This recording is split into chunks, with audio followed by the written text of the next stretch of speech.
Hi అండి. ఇవాళ చాలా ఇంపార్టెంట్ విషయం చెప్తాను. మంచి వాళ్ళని ఎవ్వరు ఓడించలేరని ఇంతకుముందు ఒక మాట చెప్పాను. చెడ్డ వాళ్ళని మాత్రం ఒక్క నిమిషంలో ఓడించొచ్చు. కానీ వాళ్ళు ప్రతిసారి నేను గెలిచాను అనుకుంటారు. కానీ దేంట్లో గెలిచారో నాకు అర్థం కాదు కానీ రియల్ లైఫ్‌లో మాత్రం ఓడిపోతూనే ఉంటారు. అది వాళ్ళకి తెలవదు ఆ రిజల్ట్. పబ్లిక్‌కి తెలుస్తుంది. ఎందుకంటే బయటి వాళ్ళకే తెలుస్తుందండి. ఇంట్లో వాళ్ళకి ఏమనిపిస్తుందంటే నేను గెలుస్తున్నాను అనిపిస్తుంది.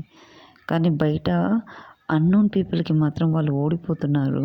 వాళ్ళు బ్యాడ్ నేమ్ తెచ్చుకుంటున్నారని వాళ్ళకి తెలవదు. సరే అండి. కొంతమంది విషయాలు అట్లా ఉండొచ్చు. లైట్ తీసుకుందాం. కానీ మనం ఈ భూమి మీదకి ఎందుకొచ్చాం? అవునా? కొంతమంది వాళ్ళ లైఫ్ గురించి ఆలోచిస్తారు. కానీ మరికొందరు వాళ్ళ లైఫ్ గురించి ఆలోచిస్తారు. యాజ్ వెల్ యాజ్ ఇతరుల లైఫ్ గురించి కూడా ఆలోచిస్తారు. అంటే మంచిగా ఉండాలి అని. ప్రతి ఒక్కరు మంచిగా ఉండాలి అని ఆలోచిస్తారు. అవునా కదా? అలాంటి వాళ్ళు ఈ కలికాలంలో మాత్రం నూటికొక్కలో ఇద్దరో ఉంటారండి. అందరూ ఉంటారని నేను చెప్పలేను.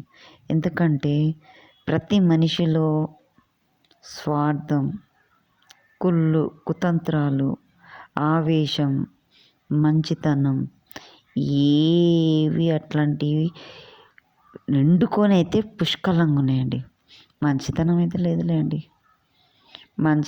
మంచితనం ఉన్న వాళ్ళని అణగదొక్కాలని చూస్తూనే ఉంటారు. కానీ నువ్వెంత అణగదొక్కాలని చూసినా కూడా వాళ్ళు ఇలా పైకి వెళ్తూనే ఉంటారు. మీరెంత అణగదొక్కాలని చూస్తే వాళ్ళంత పైకి వస్తుంటారండి. అవునా? మంచితనంకున్న పవర్ అదండి. మీరు ఎప్పుడూ గెలవలేరు. అది మీకు ఒక డ్రీమ్ లాగానే ఉంటుంది. పాపాలు చేస్తూ పోతుంటారు కానీ ఆ పాపం వెనుక మీకు మళ్ళొచ్చే జన్మ అంటూ ఉంటుంది కదా, చాలా గుడుస్తారు. దేవుడు భగవంతుడు మీకు చూపిస్తూనే ఉంటాడు. ఆ క్షణం నిమిషం మీరు పడని బాధ, అవస్థ ఇవన్నీ ఉంటాయి. ఎన్ని దాన ధర్మాలు చేసినా ఒక మంచి వ్యక్తులకు మీరు మోసం చేశారంటే దానికంటే ఘోరం ఇంకొకటి ఉండదు. ఆ చేసిన పుణ్యపు కార్యాలన్నీ అడుగంటుకపోతాయి. ఎందుకు తెలుసా?